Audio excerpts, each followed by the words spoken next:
नवरी नटली, सुपारी फुटली, मात्र लग्नाच्या 2-3 दिवसांनी नवरी घरातील सगळे पैसे घेऊन पळून गेली.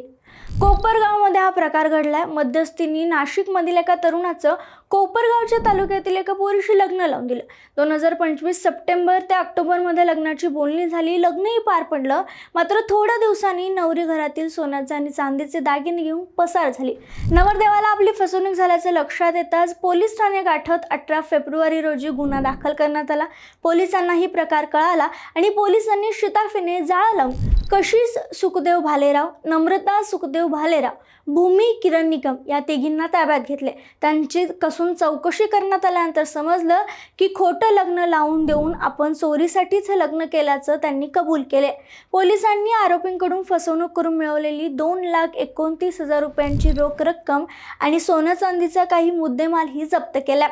लग्न जमवताना समोरच्या व्यक्तीची आणि कुटुंबाची सखोल चौकशी करा. मध्यस्थांवर आंधळा विश्वास ठेवू नका, असं आवाहन कोपरगाव तालुका पोलिसांनी नागरिकांना केलंय.